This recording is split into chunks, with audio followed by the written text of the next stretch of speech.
Alright guys, here's a little tutorial for how you use the brushes in Pixlr.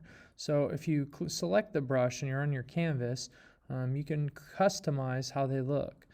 So for example, you come in here and you can select the different presets and change them. So here's one that will just, literally be a square, where if we click on that, we can adjust how it looks. We can change the shape of it. We can change the softness, right? So here we have another custom brush. Let me change some of the edges here. You have the step. You can, change where it's kind of blurred.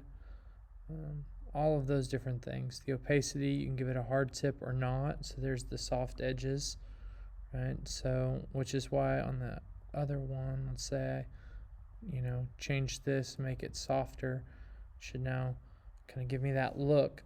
So all you need to do is just show me that you can do a variety of different brushes, that you can change this tool up to suit your needs.